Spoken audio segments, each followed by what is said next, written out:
미국 법원이 대북 제재를 위반한 중국과 싱가포르 기업의 자금 230만 달러에 대해 최종 몰수 판결을 내렸습니다. BOA의 집계 결과 미국의 대북 제재 관련 몰수 소송이 잇따르면서 지금까지 몰수된 자금이 1,700만 달러를 넘은 것으로 확인됐습니다. 함지하 기자가 보도합니다. 미국 워싱턴 DC 연방법원이 대북 제재 위반 기업의 자금에 대한 민사 몰수 소송에서 검찰의 손을 들어줬습니다.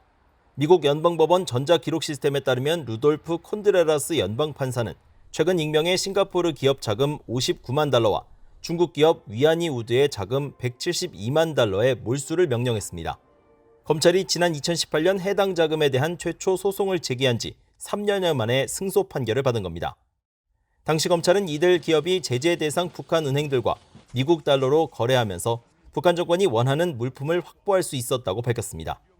검찰은 특히 익명의 싱가포르 기업이 2017년 5월 조선무역은행의 위장업체에 총 60만 달러를 송금했고 위안이 우드는 적도기니에 있는 북한 임업회사 칠보우드의 위장회사에 최소 80만 달러를 보내거나 200만 달러에 달하는 자금을 세탁했다는 구체적인 사례까지 제시했습니다. 이번 법원 판결로 미국 정부에 몰수된 대북 제재 위반 자금은 공개된 액수를 기준으로 기존 1,491만 달러에서 1,723만 달러로 늘었습니다. 미국 검찰은 최근 5년 동안 북한과 관련된 불법 자금이나 선박 등 유형물에 대해 민사 몰수 소송을 제기해왔는데 최근 법원이 연이어 최종 판결을 내리면서 전체 몰수액도 늘고 있는 겁니다. 하지만 몰수 총액에는 지난 2019년 최종 몰수 판결을 받았던 북한 선박 와이즈 어네스토호와 지난해 몰수된 유조선 커리저스호의 매각 대금은 포함되지 않아 실제 몰수 총액은 더 많을 것으로 추정됩니다. 앞서 북한에 억류됐다 혼수 상태로 풀려난 뒤 숨진 미국인 대학생 오토 원벼의 부모와 북한에 납치돼 숨진 것으로 알려진 김동식 목사의 유족들은 와이즈 어네스토호의 소유권을 주장해 매각 대금을 일부 수령하기도 했었습니다.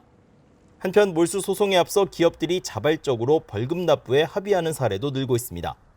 앞서 미국 재무부 해외자산통제실은 25일 호주의 물류기업 톨홀딩스가 대북 제재를 포함한 미국의 제재 위반 혐의를 인정하고 613만 달러의 벌금 납부에 합의했다고 밝힌 바 있습니다.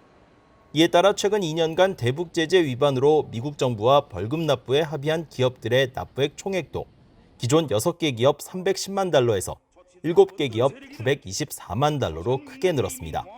BOA 뉴스 함지하입니다.